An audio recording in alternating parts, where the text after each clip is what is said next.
வல்ல கரத்தால் என்னை மூடிடும்.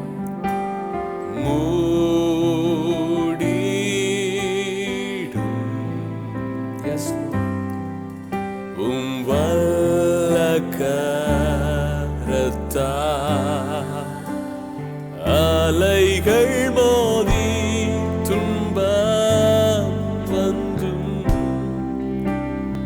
எழும்புவேனே புயலின் மேல். தீதா நீராஜா வெள்ளங்கள் மேல் அமர்ந்தும்மை நானறிவேன். அலைகள் மோதி துன்பம் வந்தும் எழும்புவேனே புயலின் மேல். தீதா நீராஜா வெள்ளங்கள் மேல் அமர்ந்தும்மை நானறிவேன்.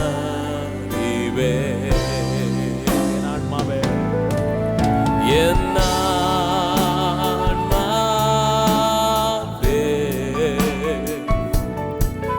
இயேசுவின் மேல் இளைப்பாறு வல்லமையறிந்திடு. சொல்லுமா என் ஆன்மாவே, என் ஆன்மாவே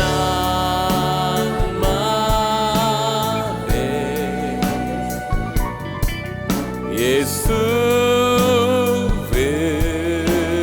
மேல் இளைப்பாறு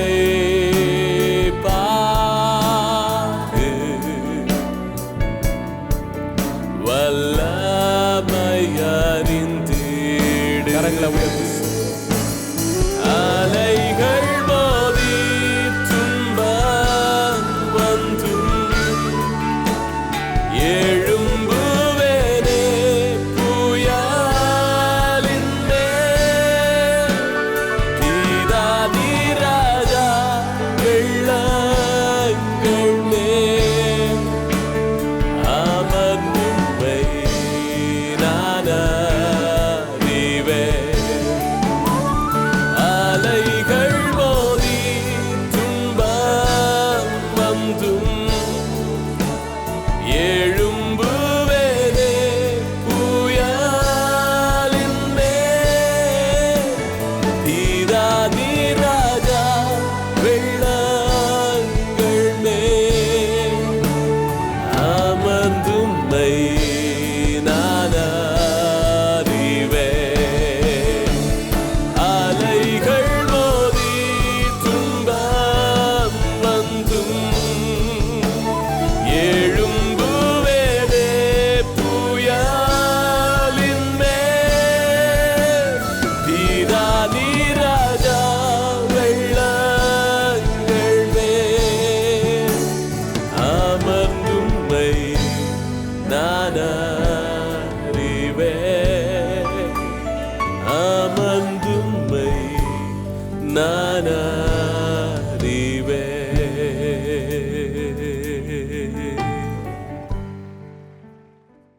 பிரைஸ் தி லார்ட். கர்த்தருடைய நாமம் மகிமைப்படுவதாக. மீண்டும் கேர்சல் மூலமாக உங்களை சந்திப்பது சந்தோஷம். கர்த்தருடைய நாமம் மகிமைப்படுவதாக. அப்போஸ்தலர்களை கொண்டு ஆவியானவர் செய்த அற்புதங்களும் அடையாளங்களும் என்ற தலைப்பில் நாம் செய்தியை பார்த்து வருகிறோம். இந்த வாரம் நாம் பார்க்கிற காரியம் அப்போஸ்தலர் 5ஆம் அதிகாரம் 17ஆம் வசனம் முதல் 25ஆம் வசனத்தை நம்ம வாசிக்க கேட்கலாம். அப்பொழுது பிரதான ஆசாரியனும் அவனுடைய கூட இருந்த சதுசேய சமயத்து அனைவரும் எழும்பி பொறாமையினால் நிறைந்து அப்போஸ்தலர்களை பிடித்து பொதுவான சிறைச்சாலையிலே வைத்தார்கள். கர்த்தருடைய தூதன் ராத்திரியிலே சிறைச்சாலையின் கதவுகளை திறந்து அவர்களை வெளியே கொண்டு வந்து, நீங்கள் போய் தேவாலயத்திலே நின்று இந்த ஜீவ வார்த்தைகள் எல்லாவற்றையும் ஜனங்களுக்கு சொல்லுங்கள் என்றான். அவர்கள் அதை கேட்டு அதிகாலமே தேவாலயத்தில் பிரவேசித்து போதகம் பண்ணினார்கள். பிரதான ஆசாரியனும் அவனோட கூட இருந்தவர்களும் வந்து ஆலோசனை சங்கத்தாரையும் இஸ்ரவேல் புத்திரரின் மூப்பர் எல்லாரையும் வரவழைத்து அப்போஸ்தலர்களை கொண்டு வரும்படி சிறைச்சாலைக்கு சேவகரை அனுப்பினார்கள். சேவகர் போய் சிறைச்சாலையிலே அவர்களை காணாமல் திரும்பி வந்து, சிறைச்சாலை மிகுந்த பத்திரமாய் பூட்டப்பட்டிருக்கவும் காவற்காரர் வெளியே கதவுகளுக்கு முன் நிற்கவும் கண்டோம். திறந்த பொழுதோ உள்ளே ஒருவரையும் காணோம் என்று அறிவித்தார்கள். இந்த செய்தியை ஆசாரியனும் தேவாலயத்தை காக்கிற சேனை தலைவனும் பிரதான ஆசாரியர்களும் கேட்டபொழுது, இது என்னமாய் முடியுமோ என்று அவர்களை குறித்து கலக்கமடைந்தார்கள். அப்பொழுது ஒருவன் வந்து, இதோ நீங்கள் காவலில் வைத்த மனுஷர் தேவாலயத்திலே நின்று ஜனங்களுக்கு போதகம் பண்ணுகிறார்கள் என்று அவர்களுக்கு அறிவித்தான். இந்த சம்பவத்துல எப்படி ஆண்டவர் அவர்களை அற்புதமாய் மீட்டு கொண்டார், காத்து கொண்டார் என்பதை நாம் பார்க்கிறோம்.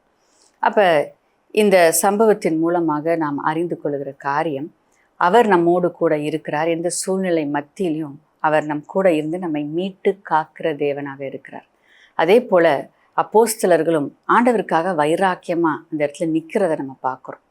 ஆகையால் அப்படிப்பட்ட ஒரு வாழ்க்கைக்குள்ள தேவன் நம்மையும் அவர் அழைக்கிறவராய் இருக்கிறார். அவருக்காக வைராக்கியமா நம்ம நிற்கும் போது, அவருக்காக காரியங்களை செய்ய நீங்க துணிந்து செயல்படும் பொழுது, கர்த்தர் உங்களை நிச்சயமாய் பாதுகாக்கிற தேவனாக இருக்கிறார். இந்த சம்பவத்திலிருந்து சில காரியங்களை நாம் தியானிக்க இருக்கிறோம். இதே அதிகாரத்துல 5ஆம் அதிகாரத்துல 19ஆம் வசனத்தை நாம் வாசிக்க கேட்கலாம். கர்த்தருடைய தூதன் ராத்திரியிலே சிறைச்சாலையின் கதவுகளை திறந்து அவர்களை வெளியே கொண்டு வந்து. இந்த இடத்துல நம்ம பார்க்கும்போது ராத்திரியிலே அப்படின்னு நம்ம பார்க்குறோம். அப்போ ராத்திரியில் இந்த சம்பவம் நடக்குது. ஆண்டவர் தூதனை அனுப்பி அவர்களை மீட்டு கொள்ளுகிறார். அப்போ ராத்திரி நேரம் அப்படின்னு பார்க்கும்போது யாரும் கிரியை செய்யக்கூடாது, ராக்காலம் வருகிறது அப்படின்னு சொல்லிட்டு ஆண்டவராக இயேசு கிறிஸ்து சொல்லுகிறார். அப்படின்னா நைட் நேரத்தில் எந்த கிரியையும் ஆக்டிவிட்டியும் நம்ம அதிகமாக பார்க்க முடியாது. ஏன்னா அது ஒரு இளைப்பாறுகிற ஒரு நேரமாக இருக்கிறது. இரவு நேரத்தில் ஜனங்கள் அந்த இடத்துல அநேக ஒர்க்கை செய்கிறது கிடையாது. அதுதான் தேவன் நியமித்த காரியமாக இருக்கிறது. பகலில் உழைக்கணும், இரவில் இளைப்பாறணும். அதுதான் தேவன் உண்டு பண்ணின சிஸ்டம். இப்போ ஒருவேளை இந்த சிஸ்டம் மாறிக்கொண்டு இருக்கலாம். ஏன்னா பல தேசங்கள் கடந்து இங்கிருந்தே அவங்க வேலைகள் செய்வதனால இரவு நேரத்தில் வேலைகள் நடக்கிறத நம்ம பார்க்குறோம்.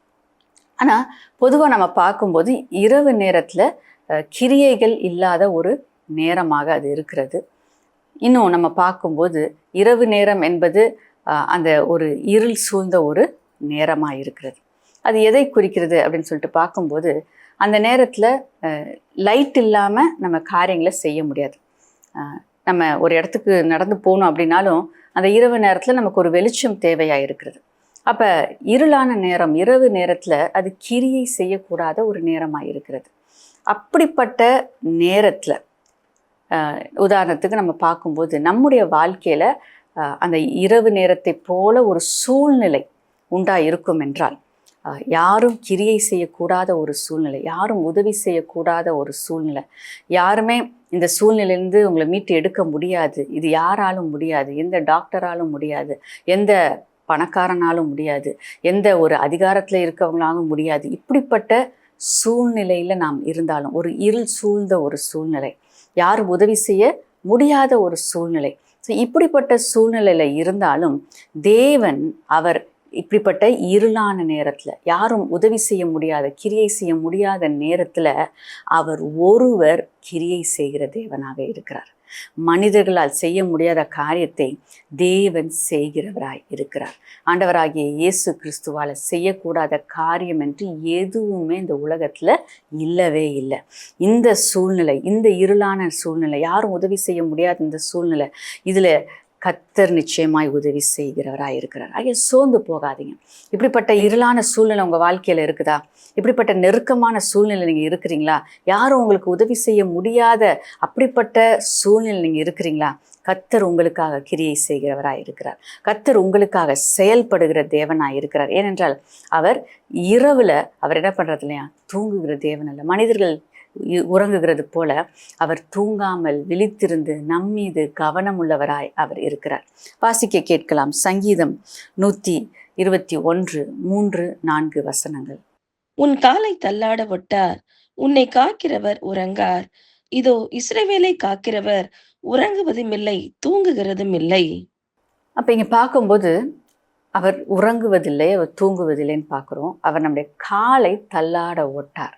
நம்மை காக்கிறவர் உறங்கார். அப்படின்னா நம்ம விழுந்து போக அவர் இடம் கொடுக்கவே மாட்டார். நம்ம மீது கவனமாக இருக்கிறார், நம்ம மீது கரிசனை உள்ளவராக இருக்கிறார். எப்பொழுது நம்ம பார்த்து கொண்டே இருக்கிறார், நம்மை பாதுகாக்கும்படியாக, நம்மை மீட்கும்படியாக. அவருடைய கண்கள் எப்பொழுதும் உங்கள் மீது நோக்கமாய் இருக்கிறது. அவர் உங்கள் மேலே கவனமாக இருக்கிறார். இப்போ மனிதர்கள் அசந்து போய் அவங்க தூங்கிடலாம், இளைப்பாறலாம், டயர்டாயிடலாம். ஆனால் தேவன் எப்பொழுதும் உங்களை நோக்கி கொண்டே இருக்கிறார். உங்களை பாதுகாக்கும்படியாக, உங்களை பராமரிக்கும்படியாக, உங்களை மூடிக்கொள்ளும்படியாக, உங்களை தாங்கி கொள்ளும்படியாக அவருடைய கண்கள் எப்பொழுதும் உங்கள் மீது நோக்கமாகவே இருக்கிறது.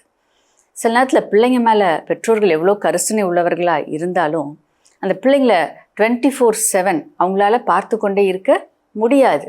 அது இயற்கைக்கு அப்பாற்பட்ட ஒரு காரியமாக இருக்குது. ஏன்னா மனிதர்கள் அப்படின்னு இருக்கும்போது அவங்களுக்கு தேவையான இளைப்பாறுதல் வேணும், அவங்க வேலைக்குரிய காரியங்களை அவங்க செய்யணும். அப்போ 24 மணி நேரமும் பிள்ளைய அவங்களே கையில் வச்சிட்டு இருக்க முடியாது, அவங்களே கண் பார்வையில் வைத்து கொண்டே இருக்க முடியாது. அது போல தான் அப்போ மனிதர்களுக்கு ஒரு லிமிட்டேஷன் இருக்குது. ஆனால் நம்முடைய தேவன் அந்த லிமிட்டேஷனை கடந்தும் நமக்கு உதவி செய்கிறவராய் இருக்கிறார். நம்மளை பெற்றவர்களால் நமக்கு செய்யக்கூடாத காரியமாக இருக்கலாம், நம்மை நேசிக்கிறவர்களாலும் செய்ய முடியாத காரியங்களாக இருக்கலாம். ஆனால் தேவனால் செய்யக்கூடாத காரியம் ஒன்றுமே இல்லை. ஆகையால் அவர் நம்மை பாதுகாக்கிறவராய் இருக்கிறார். அவர் தூங்க மாட்டார், அவர் உறங்க மாட்டார். எப்பொழுதும் அவருடைய கண்கள் உங்கள் மீது நோக்கமாக இருக்கிறது, உங்களை மீட்கும்படியாக, உங்களை பாதுகாக்கும்படியாக. அப்படிப்பட்ட தேவனை நீங்கள் தேவனாய் கொண்டிருப்பது அது எவ்வளவு பெரிய ஒரு பாக்கியமான ஒரு காரியமாய் இருக்கிறது. அடுத்தது நம்ம பார்க்குறோம் சங்கீதம் 139 11 12. இருள் என்னை மூடிக்கொள்ளும் என்றாலும் இரவும் என்னை சுற்றி வெளிச்சமாயிருக்கும். உமக்கு மறைவாக இருளும் அந்தகாரப்படுத்தாது. இரவும் பகலை போல வெளிச்சமாயிருக்கும். உமக்கு இருளும் வெளிச்சமும் சரி. ஹல்லேலூயா. அப்ப பாருங்க, இந்த இடத்துல ஒன்று அவர் தூங்குவதே கிடையாது, அவர் டயர்டாக மாட்டார், எப்பவுமே அவர் உங்களை பாதுகாக்கிறவராக இருக்கிறார். ரெண்டாவது நம்ம பார்க்கும்போது அவருக்கு மறைவானது ஒன்றுமே இல்லை. இருள் அப்படின்னு பார்க்கும்போது நம்மளால் பார்க்க முடியல, ஆனால் அவர் சகலத்தையும் அறிந்தவராய் இருக்கிறார். நாளைக்கு என்ன நடக்க போகுது, அடுத்த வாரம் என்ன நடக்க போகுது, எப்படிப்பட்ட சூழ்நிலைகளை நீங்கள் சந்திக்க போகிறீங்க உங்களுக்கு தெரியாமல் இருக்கலாம், அது உங்களுக்கு மறைக்கப்பட்டு இருக்கலாம். ஆனால் தேவன் சகலத்தையும் அறிந்திருக்கிறார். அது மட்டுமல்ல, உங்களுக்கு பின்னாடி எப்படிப்பட்ட காரியங்களை மனிதர்கள் சிந்தித்து கொண்டிருக்கிறார்கள், செயல்பட திட்டம் வைத்திருக்கிறார்கள், சத்ரு எப்படிப்பட்ட திட்டத்தை உங்களுக்கு விரோதமாக அவன் யோசித்து கொண்டிருக்கிறான், அவன் செயல்படுத்தி கொண்டிருக்கிறான், எல்லாவற்றையும் தேவன் அறிந்திருக்கிறார். அவருக்கு மறைவானது எதுவுமே இல்லை. நம்முடைய கண்களால் நம்ம பார்க்க முடியாமல் இருக்கலாம், ஆனால் தேவன் சகலத்தையும் பார்க்கக்கூடியவராய் இருக்கிறார். அப்போ இருளில் ஒரு மறைவா, சீக்ரெட்டா, தந்திரமா காரியங்கள் உங்களுக்கு விரோதமாக காரியங்கள் நடக்கும் என்றால் உங்களால் அதை புரிந்து கொள்ள முடியாமல் இருக்கலாம், உங்களால் அதை பார்க்க முடியாமல் இருக்கலாம். ஆனால் தேவன் அதை பார்த்து கொண்டு இருக்கிறார். அவருக்கு எப்படி இருக்கா, இரவும் பகலை போல் வெளிச்சமாக தான் இருக்கான். அப்போ இருட்டு, அந்த இடத்துல வெளிச்சமே இல்லை. ஆனால் ஆண்டோடைய கண்கள் அந்த இருளுக்குள்ளே இருக்கிற காரியங்களையும் எப்படி வெளிச்சத்தில் நம்ம காரியங்களை பார்க்குறோமோ அதே போல் தெளிவாய் பார்க்கக்கூடிய கண்களை தேவனுடையவராக இருக்கிறார். அப்போ இருளுக்கும் வெளிச்சத்துக்கும் வித்தியாசமே அவருடைய பார்வைக்கு இல்லை. நமக்கு இருளை விட்டால் நமக்கு என்ன செய்யணும், எங்கே போகணும், எந்த திரும்பணும் எதுவுமே நமக்கு தெரியாது. ஆனால் வெளிச்சத்தில் இருக்கும்போது நம்ம அழகாக என்ன செய்யணுமோ அதை நம்ம செய்கிறோம். அப்போ நமக்கு அந்த வித்தியாசத்தை நாம் பார்க்க முடிகிறது. ஆனால் தேவனுடைய பார்வையில் இருளும் வெளிச்சமும் ஒன்று என்று வசனம் சொல்லுகிறது. எப்படி வெளிச்சத்தில் நம்ம தெளிவாக காரியங்களை பார்க்கிறோம், நம்ம செயல்படுகிறோம், நம்ம என்ன செய்யணுமோ அதை நம்ம செய்கிறோமோ அதே போல் தேவன் இருளான நேரத்திலும் அவர் செய்யக்கூடிய செயல்படுத்துகிற தேவனாக இருக்கிறார். ஏனென்றால் அவருக்கு இருளும் வெளிச்சமும் ஒன்றாய் இருக்கிறது. ஆமென், ஹல்லேலூயா.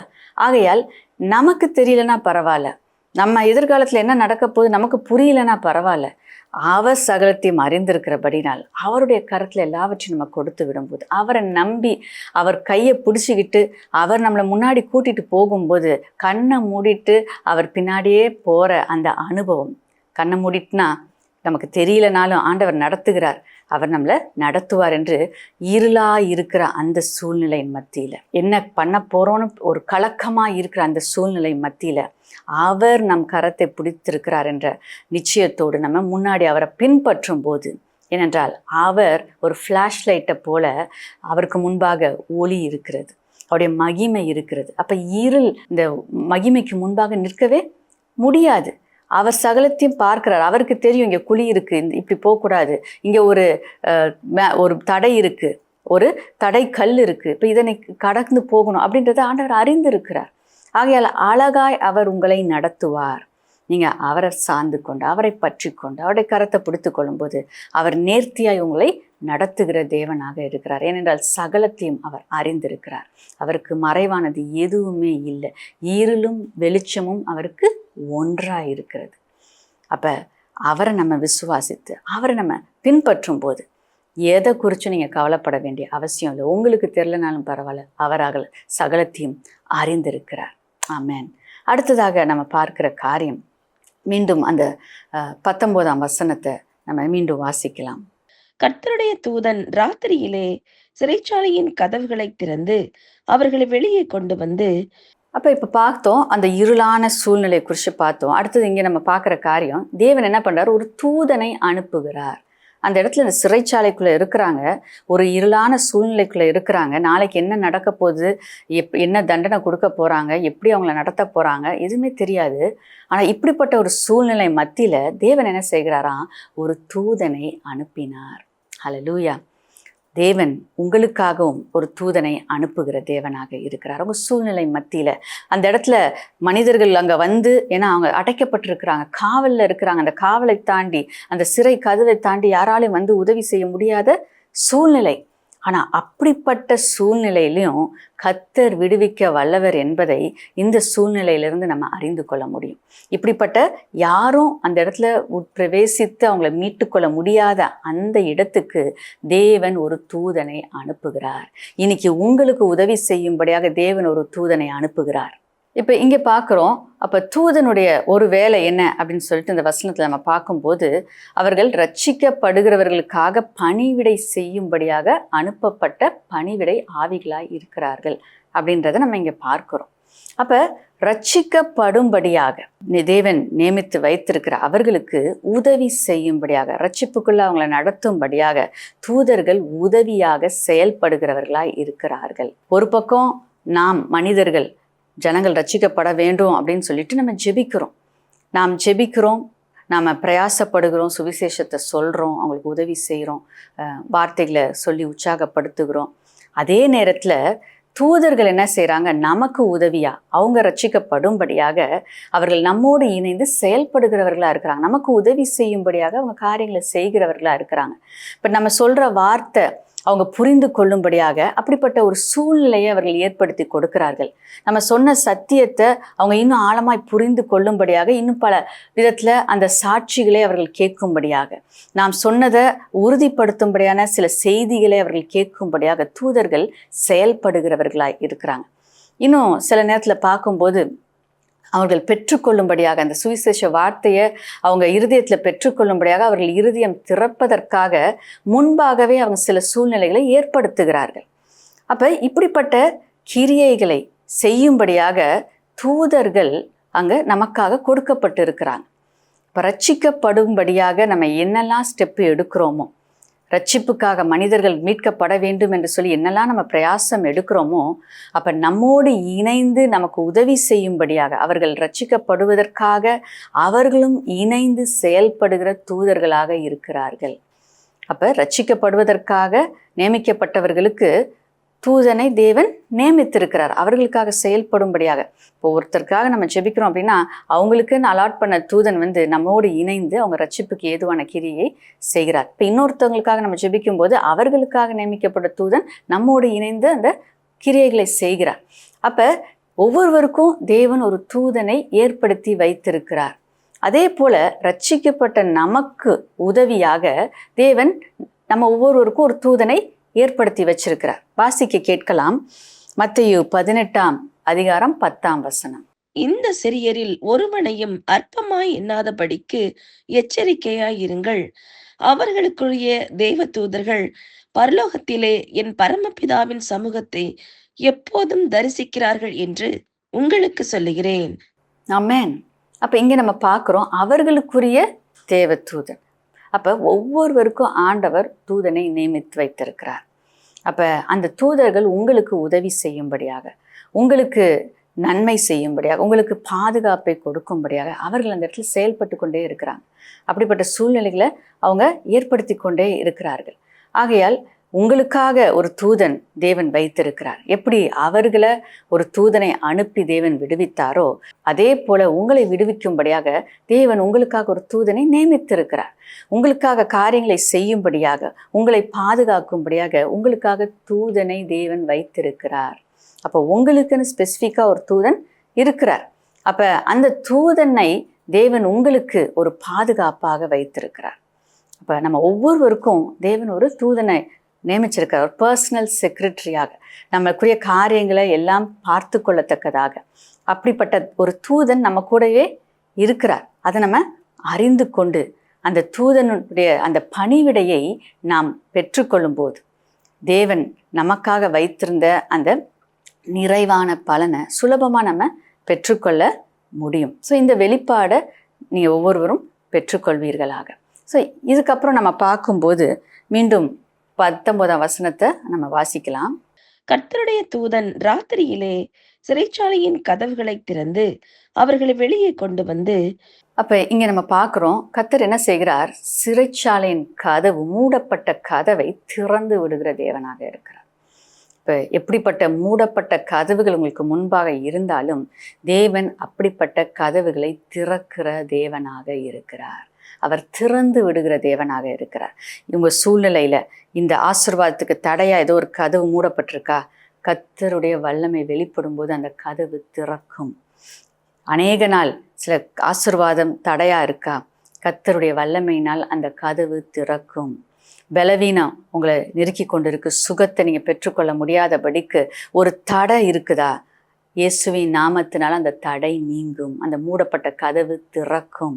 அப்போ உங்கள் வாழ்க்கையில் சத்ரு மூடி வைத்திருக்கிற, நீங்கள் பெற்றுக்கொள்ளக்கூடாதபடிக்கு தடையாக இருக்கிற எல்லா கதவுகளையும் தேவன் திறக்க வல்லவராய் இருக்கிறார். இன்னைக்கு நீங்கள் விசுவாசிக்கும் போது தேவன் அப்படிப்பட்ட கிரியையை அவர் செய்கிற தேவனாக இருக்கிறார். ஏசாயா 45:1-2 நாம் வாசிக்க கேட்கலாம். கர்த்தராகிய நான் அபிஷேகம் பண்ணின கோரேசுக்கு முன்பாக ஜாதிகளை கீழ்ப்படுத்தி ராஜாக்களின் இடைக்கட்டுகளை அவிழ்க்கும்படிக்கும் அவனுக்கு முன்பாக வாசல்கள் பூட்டப்படாதிருக்க கதவுகளை திறந்து வைக்கும்படிக்கும் அவனை பார்த்து அவன் வலது கையை பிடித்து கொண்டு அவனுக்கு சொல்லுகிறதாவது, நான் உனக்கு முன்னே போய் கோணலானவைகளை செவ்வையாக்குவேன். இப்போ இங்கே நம்ம பார்க்கும்போது அன்னைக்கு சிறைச்சாலையில் இருந்த அந்த மனிதர்களை, அப்போஸ்தலர்களை விடுவிக்கும்படியாக தூதனை அனுப்பி அந்த சிறைச்சாலை கதவை ஆண்டவர் திறந்து விட்டார். அதே மாதிரி இங்கே நம்ம பார்க்கும்போது அந்த ராஜா தேவனால் தெரிந்து கொள்ளப்பட்ட ஒரு மனிதனாக இருந்தபடியினால் அவருக்கு முன்பாக கதவு பூட்டப்படாதபடிக்கு அந்த கதவுகளை திறக்க, இல்லை கதவுகளை உடைக்க தேவன் அந்த வல்லமையை அவருக்கு கொடுத்திருக்கிறத இந்த வசனத்தில் நம்ம பார்க்கிறோம். அப்போ உங்களுடைய வாழ்க்கையில் தேவனால் அபிஷேகம் பண்ணப்பட்ட உங்களுடைய வாழ்க்கையில் உங்களுக்கு முன்பாக இருக்கிற கதவுகளை நீங்கள் உடைக்கும்படியாக, நீங்கள் அந்த கதவை உடைச்சி அந்த ஆசீர்வாதத்தை நீங்கள் பெற்றுக்கொள்ளும்படியான ஒரு அபிஷேகத்தை, ஒரு வல்லமையை தேவன் உங்களுக்குள்ள வைத்திருக்கிறார். ஆகையால் இனி மற்றவங்க உங்களுக்கு உதவி செய்யணும் அப்படின்று நீங்கள் எதிர்பார்க்காதபடிக்கு தேவன் உங்களுக்குள்ள வைத்திருக்கிற அந்த வல்லமையை அறிந்து கொள்ளுங்க. தேவன் உங்கள் மேல் வைத்திருக்கிற அபிஷேகத்தை அறிந்து கொள்ளுங்க. ஏனென்றால் நீங்கள் கர்த்தரால் தெரிந்து கொள்ளப்பட்டவர்களாக இருக்கிறீங்க. கர்த்தரால் தெரிந்து கொள்ளப்பட்டவர்களுக்கு தேவன் இப்படிப்பட்ட ஒரு வல்லமையை கொடுத்திருக்கிறார். எந்த கதவு உங்களுக்கு முன்பாக மூட முடியாது. எல்லா கதவுகளும் இயேசுவின் நாமத்தினால திறக்கப்படும். நீங்கள் பூட்டப்பட்ட கதவுகளை உடைப்பீர்கள், பூட்டப்பட்ட தாழ்பால்களை முறிப்பீர்கள், நிற்பீர்கள். அதை கடந்து செல்லுகிற வல்லமையை தேவன் உங்களுக்குள் வைத்திருக்கிறார். நீங்கள் கர்த்தரால் தெரிந்து கொள்ளப்பட்டவர்கள், நீங்கள் கர்த்தரால் அபிஷேகம் பண்ணப்பட்டவர்கள். உங்களுக்கு முன்பாக எந்த கதவும் மூடப்பட முடியாது. ஹல்லேலூயா. அப்படிப்பட்ட ஒரு மகிமையான வாழ்க்கை வாழ கர்த்தர் உங்களுக்கு உதவி செய்வாராக. மீண்டும் 19ஆம் வசனத்தை நம்ம வாசிக்கலாம். கர்த்தருடைய தூதன் ராத்திரியிலே சிறைச்சாலையின் கதவுகளை திறந்து அவர்களை வெளியே கொண்டு வந்து, கர்த்தர் அவர்களை வெளியிலே கொண்டு வந்தார் என்று சொல்லி நம்ம பார்க்கிறோம். ஆகையால் உங்களை எந்த கதவும் மூடி பூட்டி உங்களை மறைத்து வைக்க முடியாது. அதை உடைத்து கொண்டு நீங்கள் வெளியில் வருகிற அந்த வல்லமையை தேவன் உங்களுக்கு கொடுத்துருக்கிறார். எதுவும் உங்களை அடைச்சி வைக்க முடியாது. பலவீனமோ, வலியோ, சோர்வோ, பயமோ இதெல்லாம் பிசாசு போட்டு நீங்கள் எழும்பி வெளியில் வந்து செயல்பட முடியாதபடிக்கு, கிரியை செய்ய முடியாதபடிக்கு, இல்லை தேவனுக்காக பிரகாசிக்க முடியாதபடிக்கு, குடும்பத்துக்கு நீங்கள் செய்ய வேண்டிய காரியத்தை செய்ய முடியாதபடிக்கு அவன் உங்களை முடக்கி போட்டு வச்சிருக்கிறான், மூடி போட்டு வச்சிருக்கிறான். அந்த மூடி எல்லாம் இயேசுவின் நாமத்தினால இப்பொழுது உடைக்கப்படுவதாக. அதை கடந்து நீங்கள் வெளியே வருவீர்கள். அதை கடந்து நீங்கள் வெளியில எழும்பி வருவீர்கள். பூட்டப்பட்ட, அப்படியாக மூடி போட்டு வைத்திருக்கிற, உங்களை தடை பண்ணி வச்சிருக்கிற எல்லா தடைகளும், எல்லா மூடிகளும் இப்பொழுது இயேசுவின் நாமத்தினால நான் நொறுக்கி போடுகிறேன். தேவன் உங்களை வெளியே கொண்டு வருவார். நீங்கள் இனி சோர்ந்து போய் ஒரு மூலையில் இருக்க மாட்டீங்க. பலவீனத்தினால நீங்கள் கட்டப்பட்டு செயல்பட முடியாதபடிக்கு நீங்கள் இருக்க போகிறது கிடையாது. நீங்கள் எழும்பி செயல்படுவீங்க. நீங்கள் நிச்சயமாக நீங்கள் எழும்பி கர்த்தர் உங்களுக்காக வைத்திருக்கிற காரியத்தை நீங்கள் செய்வீங்க. நீங்கள் உங்கள் குடும்பத்துக்கு ஆசீர்வாதமாக இருப்பீங்க. நீங்கள் வேலை செய்கிற இடத்துல நீங்கள் ஆசீர்வாதமாக இருப்பீங்க. நீங்கள் செய்கிற ஊழியத்தில் அநேகர் ஜனங்கள் தேவனை அறிந்து கொள்வார்கள். கர்த்தர் உங்களை வல்லமையாக எடுத்து பயன்படுத்துவார். இனி வியாதிக்கோ, பலவீனத்துக்கோ, சோர்வுக்கோ, பயத்துக்கோ, வெட்கத்துக்கோ இந்த மூடி உங்களை மூடாதபடிக்கு நீங்கள் இதிலேருந்து வெளியில் வர நீங்கள் ஆண்டவர்கிட்ட ஒப்பு கொடுங்க. ஆண்டவரை, இந்த மூடி போட்டு வைத்திருக்கிற இந்த வாழ்க்கைக்குள்ளே நான் இனி வாழப்போவது கிடையாது. இந்த சிறையிருப்பின் வாழ்க்கைக்குள்ளே நான் இனி வாழ போகிறது கிடையாது. இந்த சிறையிருப்பில் இருந்து நான் வெளியில் வரேன். இந்த மூடியை நான் உடைச்சிக்கிட்டு நான் வெளியில் வரேன். நீங்கள் வச்சிருக்கிற அந்த நோக்கத்தை நான் என்னுடைய வாழ்க்கையில் நிறைவேற்ற எழும்புகிறேன் என்று சொல்லி இன்னைக்கு நீங்கள் எழும்புங்க. கர்த்தருடைய வல்லமை உங்களை எழும்ப செய்யும். இனி சத்ரு எந்த காரியத்தையும் உங்கள் வாழ்க்கையில் கொண்டு வந்து போட்டு உங்களை செயலிழக்க பண்ண முடியாது. நீங்கள் எதை செய்யணுமோ அதை செய்ய தேவன் உங்களுக்கு பலனை கொடுக்கிறவராய் இருக்கிறார். நீங்கள் எழும்பி பிரகாசிக்க தேவன் உங்களை வைத்திருக்கிறார். இது எழும்பி பிரகாசிக்கிற நேரமாக இருக்கிறது. அவருக்காக செயல்படுகிற நேரமாக இருக்கிறது. ஆகையால் எழும்புவீர்களாக. கர்த்தர் உங்களுக்கு அந்த வல்லமையை நிச்சயமாய் கொடுக்கிறவராய் இருக்கிறார். அடுத்ததாக நம்ம பார்க்கிற காரியம் 20ஆம் வசனத்தை நம்ம வாசிக்க கேட்போம். நீங்கள் போய் தேவாலயத்திலே நின்று இந்த ஜீவ வார்த்தைகள் எல்லாவற்றையும் ஜனங்களுக்கு சொல்லுங்கள் என்றான். அப்போ இங்கே பார்க்குறோம், தேவன் அவர்களை விடுவித்து உங்கள் இஷ்டம் போல் வாழுங்க, இல்லை நீங்கள் விடுதலை ஆயிட்டீங்க, நீங்கள் சந்தோஷமா இருங்க அப்படின்னு சொல்லலை. ஆண்டவர் என்ன சொல்கிறார்? அந்த தூதன் மூலமாக நீங்கள் என்ன பண்ணுங்க, மீண்டும் தேவாலயத்துக்கு போய் தேவனுடைய ஜீவனுள்ள வார்த்தையை ஜனங்களுக்கு அறிவியுங்கள். ஹல்லேலூயா. தேவன் உங்களை விடுவிக்கும் போது நீங்கள் செய்ய வேண்டும் என்று ஒரு திட்டத்தை வைத்திருக்கிறார். உங்களை கொண்டு ஜனங்களை போஷிக்கும்படியாக, தேவனுடைய வார்த்தையை நீங்கள் பகிர்ந்து கொள்ளும்படியாக, தேவனுடைய ஜீவனுள்ள வார்த்தையை நீங்கள் சொல்லும்படியாக, மற்றவங்களுடைய வாழ்க்கையில் ஜீவன் உண்டாகும்படியாக இந்த ஜீவ வார்த்தையை ஆண்டவர் உங்களுக்குள்ள வைத்திருக்கிறார். நீங்கள் விடுவிக்கப்பட்டதற்கு ஒரு நோக்கம் உண்டு. தேவன் உங்களை விடுதலை செஞ்சு வெளியே கொண்டு வந்ததுக்கு ஒரு நோக்கம் உண்டு. நீங்கள் மற்றவங்களுக்கும் இந்த சுவிசேஷத்தை சொல்ல வேண்டும். ஜீவனை கொடுக்கிற அந்த ஜீவ வார்த்தையை தேவன் உங்களுக்குள்ள வைத்திருக்கிறார். அதை நீங்கள் சுமந்து செல்ல வேண்டும். யாருக்கெல்லாம் தேவையோ அந்த ஜீவன் நீங்கள் பகிர்ந்து கொள்ளணும். யாரெல்லாம் மரண படுக்கையில் இருக்காங்களோ அவங்களுக்கெல்லாம் ஜீவ வார்த்தையை பேசுங்க. யாரெல்லாம் சூழ்நிலை மத்தியில் நெருக்கத்தில் இருக்காங்களோ அவங்களுக்கெல்லாம் ஜீவ வார்த்தையை பேசுங்க. கர்த்தர் உங்களை கொண்டு அவர்களுக்குள்ள ஜீவனை கொண்டு வர வல்லவராய் இருக்கிறார். ஏனென்றால் ஜீவனுள்ள வார்த்தையை தேவன் உங்களுக்கு கொடுத்திருக்கிறார். நீங்க உங்க வாழ்க்கையில ஜீவனை பெற்றிருக்கிறீங்க, விடுதலையை பெற்றிருக்கிறீங்க, சுகத்தை பெற்றிருக்கிறீங்க, அற்புதங்களை நீங்க கண்டு இருக்கிறீங்க. ஆகையால் மற்றவர்களும் அதை பெற்றுக்கொள்ளும்படியாக தேவன் உங்களுக்காக வைத்திருக்கிற அந்த திட்டத்தை நீங்கள் நிறைவேற்றுவீர்களாக. 21ஆம் வசனத்தை நம்ம வாசிக்க கேட்போம். அவர்கள் அதை கேட்டு அதிகாலமே தேவாலயத்தில் பிரவேசித்து போதகம் பண்ணினார்கள். பிரதான ஆசாரியனும் அவனோட கூட இருந்தவர்களும் வந்து ஆலோசனை சங்கத்தாரையும் இஸ்ரவேல் புத்திரரின் மூப்பர் எல்லாரையும் வரவழைத்து அப்போஸ்தலர்களை கொண்டு வரும்படி சிறைச்சாலைக்கு சேவகரை அனுப்பினார்கள். இந்த வசனம் ஆரம்பத்தில் நம்ம பார்க்குறோம். அவர்கள் அந்த தூதன் அவர்களுக்கு கட்டளையிட்டபடியே அவர்கள் மீண்டும் போய் தேவாலயத்தில் நின்று அவர்கள் என்ன பண்ணார்களாம், தேவனுடைய ஜீவனுடைய வார்த்தை அவர்கள் ஜனங்களுக்கு அறிவித்தார்கள். இப்போ பாருங்க, இதை செஞ்சதுக்காக தான் சிறையில் தூக்கி போட்டாங்க. இப்போ விடுதலையை தேவன் பெற்று கொடுத்திருக்கிறார். ஆண்டவர் சொல்ல திரும்ப போய் அதை செய்யுங்க அப்படின்னு சொல்லும்போது ஒரு மனிதனுக்கு நிச்சயமாக என்ன இருக்கும், திரும்ப நம்ம போய் சொன்னோன்னா திரும்ப நம்மளை சிறையில் போட்டுருவாங்க. இப்போ போட்ட சிறையிலேருந்து ஆண்டவர் விடுவிச்சிட்டார், ஆனால் இன்னும் கடினமான ஒரு தண்டனையை கொடுத்துட்டாங்கன்னா, இல்லை மரித்து போகக்கூடிய ஒரு சூழ்நிலை உண்டாகும் என்றால் இந்த ஜனங்கள் அப்படிப்பட்ட ஒரு ஆக்ரோஷத்தில் இருக்கிறாங்களே அப்படின்னு சொல்லிட்டு அந்த இடத்துல சூழ்நிலையை குறித்து, இல்லை எனக்கு என்ன நடக்கும், எதிரிகள் என்ன செய்வாங்க அப்படின்ற அந்த எண்ணமோ அந்த பயமோ அந்த கலக்கமோ அவர்களுக்கு இல்லவே இல்லை. ஏன் அப்படின்னா, இன்னைக்கு சிறையில் போட்ட எங்களை தேவன் விடுதலை செய்திருக்கிறார் என்றால் நாளைய தீமை என்னவா இருந்தாலும் அதிலிருந்தும் எங்கள் தேவன் எங்களை மீட்க வல்லவர், தீமையிலிருந்து ரட்சிக்க வல்லவர், அவர் எங்களை பாதுகாக்க வல்லவர், இன்னைக்கு மீட்டு எடுத்தவர், இன்னைக்கு எங்களை விடுதலை செய்தவர். அவர் நாளைக்கும் இந்த வருகிற மாதத்திலும் இந்த வருஷத்திலும் வருகிற வருஷத்திலும் அவர் எங்களை பாதுகாக்க வல்லவர் என்பதை அவர்கள் அறிந்திருந்தார்கள். ஹல்லேலூயா. இன்னைக்கு ஆண்டவர் உங்களை விடுதலை செய்திருக்கார் என்றால் தொடர்ந்து அவர் விடுதலை செய்வார். ஆகையால் பயப்படாம கலங்காம தேவன் தீங்கிலிருந்து எங்களை விடுவிப்பார் என்ற நிச்சயத்தோடு நீங்கள் முன்னேறி செல்லுங்க. நீங்க கலங்காதீங்க. கர்த்தர் உங்களுக்காக வச்சிருக்கிற அந்த தரிசனத்தை நிறைவேற்ற நீங்க செயல்படுங்க. நீங்க பயந்து போய் அதை நிறுத்தி விடாது இருப்பீர்களாக, பயத்துக்கு இடம் கொடாது இருப்பீர்களாக. மனிதர்கள் என்ன சொல்லுவாங்க, என்ன செய்வாங்க, சத்ரு எப்படி என்னை எதிர்த்து வருவான், அந்த கவலை உங்களுக்கு தேவையில்லை. இந்த காரியத்தில் உங்களுக்கு விடுதலை கொடுத்த தேவன் எல்லாவற்றிலும் விடுதலை கொடுக்க வல்லவராய் இருக்கிறார். நீங்க ஆண்டவராகிய இயேசு கிறிஸ்துவை விசுவாசிப்பீர்கள் என்றால், நம்புவீங்கன்னா அவர் உங்களுக்கு அற்புதத்தை செய்ய வல்லவராய் இருக்கிறார். அவர் நிச்சயமாய் உங்களை மீட்டு எடுப்பார். எப்படிப்பட்ட சூழ்நிலையிலும் அவர் உங்களை விட்டு விடவே மாட்டார். அவர் உங்களை தூக்கி எடுப்பார். ஆகையால் தைரியமா அவருடைய ஊழியத்தை செய்யுங்க, அவருடைய வார்த்தையை பகிர்ந்து கொள்ளுங்க, மற்றவங்களுக்கு ஷேர் பண்ணுங்க. கர்த்தர் அந்த தைரியத்தை, அன்னைக்கு அப்போஸ்தலர்களுக்குள்ள இருந்த அந்த தைரியத்தை கர்த்தர் உங்களுக்கு இந்த நாளில் கொடுப்பாராக.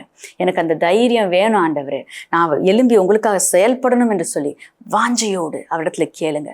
கர்த்தர் உங்களை கொண்டு பெரிய காரியங்களை செய்கிறவராய் இருக்கிறார்.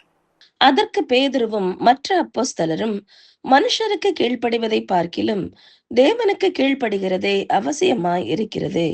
அப்ப அப்போஸ்தலர்களால் எப்படி அப்படி தைரியமா காரியங்களை செய்ய முடிஞ்சிச்சு அப்படின்னு நம்ம பார்க்கும்போது அவர்கள் என்ன சொல்றாங்க, மனிதர்களுக்கு கீழ்ப்படுவதை பார்க்கலாம், மனிதர்களுக்கு பயந்து அவங்க சொல்றபடி நான் நடக்கிறதை பார்க்கலாம், கர்த்தருக்கு, தேவாதி தேவனுக்கு, சகலத்தையும் ஆளுகை செய்கிறவருக்கு நாங்கள் கீழ்ப்படிவதே நலம் என்று அவர்கள் அப்படி நிச்சயம் உள்ளவர்களாக அவர்கள் இருந்ததை நாம் பார்க்கிறோம்.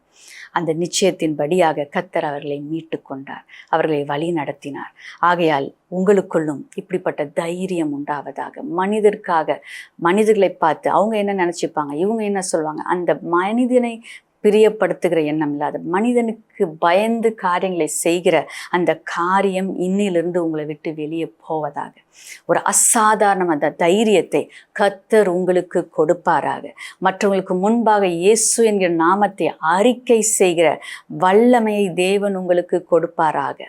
அங்க பாருங்க, அவங்க தேவனுடைய வார்த்தைக்கு நாங்கள் கீழ்ப்படிவது தான் நலம் என்று சொல்லி அவர்கள் மனிதர்களுடைய மிரட்டலுக்கும் மனிதர்கள் அங்கே பயமுறுத்துதலுக்கும் அவர்கள் இடம் கொடாதபடிக்கு, அதில் ஒரு சட்டையில் ஒரு காஞ்ச இலை விழுந்துச்சுன்னா அதை நம்ம தட்டி விடுறோம் பாருங்க, அது மாதிரி இந்த மனுஷங்களுடைய பயமுறுத்துதெல்லாம் அவங்க தட்டி விட்டுட்டு தேவன் சொன்னதை செய்வதற்கு அவர்கள் முன்னேறி சென்றதை நாம் பார்க்கிறோம். அதை தீர்மானம் எடுத்து அதை செயல்பட்டதை நாம் பார்க்கிறோம். தேவன் அப்படிப்பட்டவர்களை கனம் பண்ணுகிறார். அப்படிப்பட்டவர்களை தான் தேவன் இன்னும் அதிகமாக பயன்படுத்துகிறவராய் இருக்கிறார். அப்படிப்பட்டவர்களை தேவன் தேடிக்கொண்டு இருக்கிறார். இன்னைக்கு ஆண்டவரை என்னையும் அப்படியாக தைரியமாக உங்களுடைய நாமத்தை அறிக்கை செய்கிற அந்த வல்லமையை கொடுத்து பயன்படுத்துங்க ஆண்டவரை நீங்கள் கேட்கும்போது கர்த்தர் அதை நிச்சயமாய் செய்வார். உங்களுடைய பார்வை மனுஷங்க சொல்றாது இவங்க இப்படி அவங்க அப்படி என்ன சொல்லுவாங்க, அதில் உங்கள் கான்சன்ட்ரேஷன் இல்லாதபடிக்கு, அதில் உங்கள் கவனம் இல்லாதபடிக்கு தேவனுடைய வார்த்தை என்ன சொல்லுகிறது, நான் தேவனுக்கு கீழ்ப்படியணும், அவருடைய வார்த்தையின்படி நான் நடக்கணும், அவர் தான் எனக்கு முக்கியம், அவரை நான் ஹர்ட் பண்ணிடக்கூடாது, அவரை நான் காயப்படுத்திடக்கூடாது, அவருடைய இருதயத்தை நான் புண்படுத்திடக்கூடாது, அவருடைய இருதயத்தின் வாஞ்சையை நான் நிறைவேற்ற வேண்டும், அவர் தான் எனக்கு முக்கியம் என்கின்ற ஒரு மனநிலை உங்களுக்குள்ள இருக்கும் என்றால் நீங்கள் நிச்சயமாய் உங்கள் சூழ்நிலை மத்தியில் எழும்பி நிற்க அவருக்காக வாழ முடியும். கர்த்தர் அப்படிப்பட்ட கிருபை உங்களுக்கு கொடுப்பாராக. இங்கே நடந்த அற்புதம் எவ்வளோ பெரிய ஒரு அதிசயமான ஒரு ஆச்சரியமான ஒரு காரியமாக இருக்கிறது. 22ஆம் வசனத்திலிருந்து 25ஆம் வசனம் வரைக்கும் அதை நாம் வாசிக்க கேட்போம். சேவகர் போய் சிறைச்சாலையிலே அவர்களை காணாமல் திரும்பி வந்து, சிறைச்சாலை மிகுந்த பத்திரமாய் பூட்டப்பட்டிருக்கவும் காவற்காரர் வெளியே கதவுகளுக்கு முன் நிற்கவும் கண்டோம். திறந்த பொழுதோ உள்ளே ஒருவரையும் காணோம் என்று அறிவித்தார்கள். இந்த செய்தியை ஆசாரியனும் தேவாலயத்தை காக்கிற சேனை தலைவனும் பிரதான ஆசாரியர்களும் கேட்டபொழுது இது என்னமாய் முடியுமோ என்று அவர்களை குறித்து கலக்கமடைந்தார்கள். அப்பொழுது ஒருவன் வந்து, இதோ நீங்கள் காவலில் வைத்த மனுஷர் தேவாலயத்திலே நின்று ஜனங்களுக்கு போதகம் பண்ணுகிறார்கள் என்று அவர்களுக்கு அறிவித்தான். ஹல்லேலூயா. இப்போ இங்கே பாருங்க, தேவன் செய்த அற்புதத்தை பார்த்து அங்கே ஜனங்கள் கலக்கம் அடையத்தக்கதாக, அப்போ பாருங்க, விரோதமாய் எழும்புகிற அந்த ஜனக்கூட்டம் கலங்கி தவிக்கத்தக்க விதத்தில் கர்த்தர் அற்புதங்களை செய்கிறவராய் இருக்கிறார். காவலாளி இருக்கிறாங்க, கதவு மூடப்பட்டிருக்கு, இதை கடந்து அவங்க எப்படி வெளியே போனாங்க அப்படின்னு அவங்களால புரிந்து கொள்ள முடியலை. அவங்க குழம்பி போனாங்க, அவங்களுக்கு என்ன நடந்துச்சு அப்படின்னு அவங்களால ஜீர்ணிக்க முடியல. அங்கே இல்லை, ஆனால் எங்கே இருக்கிறாங்களாம், தேவாலயத்தில் மீண்டும் அவர்கள் பிரசங்கித்து கொண்டு இருக்கிறார்கள். ஹல்லேலூயா. காணா போயிட்டாங்க அப்படின்னா கூட ஏதோ ஒரு கதையை நம்ம சொல்லிடலாம். ஆனால் அவர்கள் அங்கேயே தான் இருக்கிறாங்க, சாட்சிகளாய் அந்த இடத்துல அவங்க நிற்கிறாங்க. பூட்டப்பட்ட கதவுக்குள்ளே இருக்க வேண்டியவர்கள் அவர்கள் வெளியே தேவனுடைய வார்த்தையை பிரசங்கித்து கொண்டு இருக்கிறார்கள். ஹல்லேலூயா. உங்களுக்கு விரோதமாய் இருக்கிற செயல்கள், சத்ருவின் கிரியைகள், பிசாசானவன் கலக்கமடையும்படியாக கர்த்தர் அற்புதங்களை செய்கிற தேவனாக இருக்கிறார். உங்களுக்கு விரோதமா என்னெல்லாம் பிசாசு திட்டம் போட்டு என்னவா ட்ராப்பை போட்டு எப்படியாவது உங்களை மூடி வைக்கணும் அப்படின்னு அவன் செயல்பட்டு கொண்டு இருக்கிறான் பாருங்க, அவனை குழப்பம் அடைய வைக்கிற தேவன் நம்முடைய தேவனாய் இருக்கிறார். அவனை கலங்கடிக்கிற தேவன் நம்முடைய தேவனாய் இருக்கிறார். ஆக நீங்க கலங்க வேண்டிய அவசியம் இல்லை. கலங்க வேண்டியது சத்ருவானவன், பிசாசு. அவன் கலங்கும்படியாக கர்த்தர் உங்களுடைய வாழ்க்கையில மகிமையான காரியத்தை செய்கிறவராய் இருக்கிறார். ஹல்லேலூயா, ஆமென். கர்த்தர் பெரிய காரியங்களை செய்வார். கர்த்தர் உங்களுடைய சத்துருக்களை வெட்கப்படுத்துவார். அவர்கள் கலங்கடிக்கப்படுவார்கள். தேவனுடைய வல்லமை வெளிப்படும். கர்த்தர் உங்களை பாதுகாப்பார், உங்களை சாட்சியாய் நிற்க வைப்பார். தேவனுடைய வல்லமை எவ்வளவு பெரிய வல்லமையாய் இருக்கிறது. அவரை நாம் இணைந்து மகிமைப்படுத்துவோமாக. அவர் மகிமைக்கு பாத்திரவானாய் இருக்கிறார். கர்த்தர் அவர்களுக்கு செய்த அற்புதத்தை உங்களுக்கும் செய்ய வல்லவராய் இருக்கிறார். அவருடைய மகிமையை நினைச்சு அவருக்கு நம்ம நன்றி சொல்லலாமா?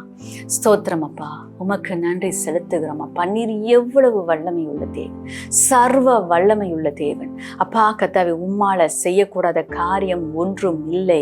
ராக்காலத்தில் கிரியை செய்கிறவர் அப்பா. இரவும் கர்த்தாவே வெளிச்சத்தை போல உமக்கு முன்பாக வெட்ட வெளியாய் இருக்கிறது அப்பா. நீர் எங்களுடைய வாழ்க்கையில அப்பா நீர் உதவி செய்கிற தேவனாய் இருக்கிறீர். சிறை கதவுகளை உடைக்கிற தேவனாய் இருக்கிறீர். சத்ரு எங்களுக்கு விரோதமாய் நாங்கள் செயல்படாதபடிக்கு எங்களை பூட்டி வைத்திருக்கிற கதவுகளிலிருந்து நீர் எங்களை வெளியில கொண்டு வருகிற தேவனாய் இருக்கிறீர்.